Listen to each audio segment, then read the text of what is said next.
القلق اللي بيجي لنا في ليله الامتحان او في الامتحان نفسه شعور طبيعي جدا، بيحس بيه كل انسان مجتهد. بس الشطاره ان احنا ما نخليش القلق ده يسيطر علينا فيخلينا قاعدين مكاننا ما نعملش حاجه. السلام عليكم ورحمه الله وبركاته، ازيكم عاملين ايه؟ يا رب تكونوا كويسين. معاكم الاء عرفه، ودي قناتي قناه حريات، بشارك فيها معاكم كل ما يخص البيت والاسره والمجتمع. ومش هننسى المطبخ. الفيديو ده انا صورته كتير جدا، وكل مره بعمل له مونتاج بيبقى فيه مشكله في الصوت يا اما في الفيديو، فده يعتبر ثالث مره اصور فيها الفيديو، فيا رب يا رب الفيديو يطلع كويس.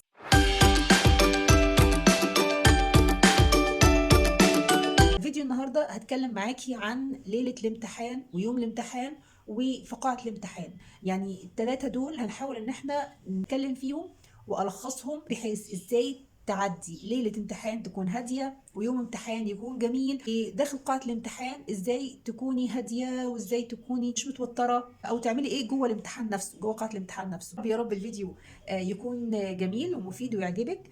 وما تنسيش في نهاية الفيديو لو عجبك الفيديو تعملي له لايك وتشيريه، وما تنسيش تعملي سبسكرايب. مبدئيا خلينا نقول ان القلق اللي بيجي لنا في ليله الامتحان او في الامتحان نفسه شعور طبيعي جدا، بيحس بيه كل انسان مجتهد. بس الشطاره ان احنا ما نخليش القلق ده يسيطر علينا فيخلينا قاعدين مكاننا ما نعملش حاجه. شطارتنا ان احنا نحول القلق ده لدافع اننا نجتهد واننا نذاكر اكتر وما نستسلمش ليه، بل بالعكس نثبت لنفسنا ان احنا اشطر مما يكون، وان احنا ما نخليش حاجه زي كده تسيطر علينا فتخلينا مكاننا. لا، احنا يعني هو تحدي لنفسك. انا قلقانه فلا انا ايه، لا انا هقوم اذاكر وهثبت لنفسي ان انا احسن من الصوره اللي انا خايفه منها، عشان اللي في دماغي ما يحصلش بعد. فمن الاخر كده ما نستسلمش للقلق، بل بالعكس نخليه او نحوله دافع للنجاح.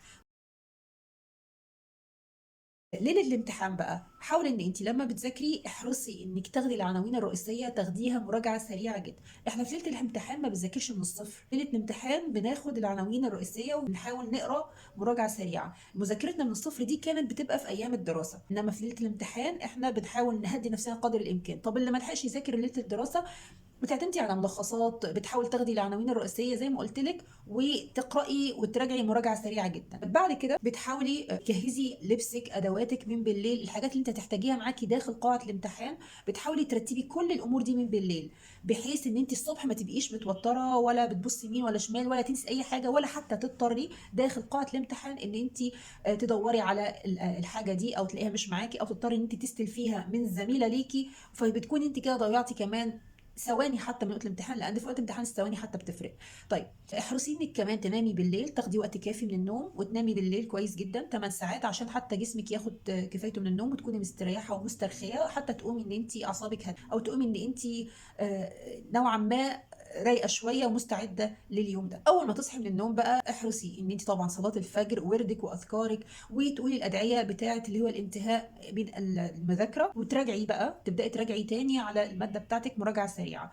طيب احنا كده بدانا يومنا بطاقه ايجابيه، نستمر في الطاقه الايجابيه دي. نحاول بقى لما بننزل من البيت ما نجريش في الطريق، نردد دايما ادعيه، نستغفر كتير، ما تنسيش تقولي اذكار الصباح وانت في الطريق. لما بنوصل الكليه اهم حاجه ابتعدي عن اصدقائك وما تناقشيش الماده العلميه معاهم، لان ده بيكون سبب توتر ليكي. وارد جدا صاحبتك تقول لك معلومه ما مرتش عليكي اثناء دراستك للماده، فتلاقي نفسك اتوترتي ومش هتلحقي تذاكريها ولا تحفظيها، فبدل ما تفضلي انت تراجعي على اللي انت راجعتيه، لا هتفضلي تاخدي تستقبلي معلومه جديده تشوشر عليكي كل اللي انت ذاكرتيه. مهم جدا قبل الامتحان تكوني واخده بالك كويس جدا من طاقتك الايجابيه واللي انت ذاكرتيه. خلاص احنا ذاكرناه ذاكرناه، احنا كده عملنا اللي علينا وهندخل الامتحان. ربنا باذن الله ما بيضيعش تعب حد تعب.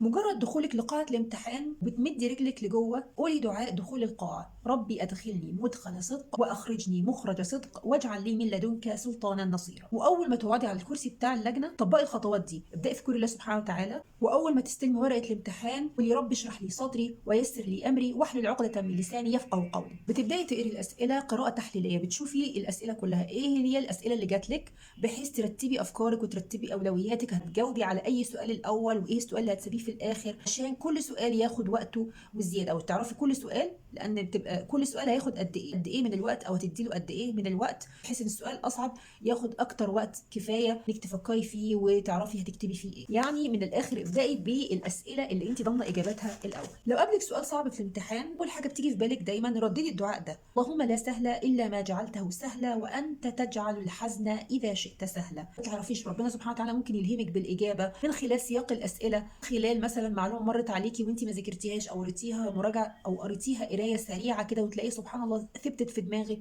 تلاقي نفسك افتكرتيها في الامتحان، او اي حاجه من سبحان الله من معجزات الله سبحانه وتعالى. لو حتى ما افتكرتيش الاجابه، او حتى ما عرفتيش تجاوبي على السؤال في الامتحان، فاعرفي ان ده هو الخير ليكي.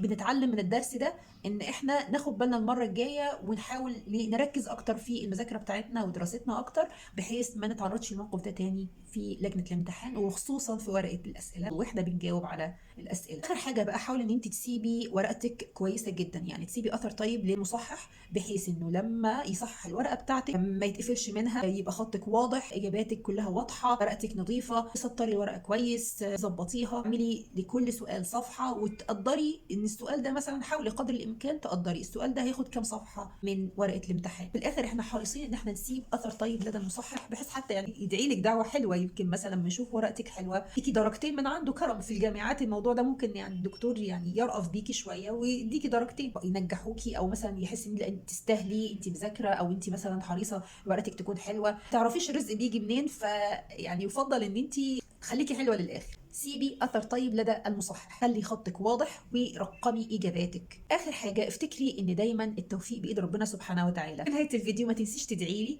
ولو عجبك الفيديو زي ما قلت لك في بدايه الفيديو ما تنسيش تشيريه وتوصليه.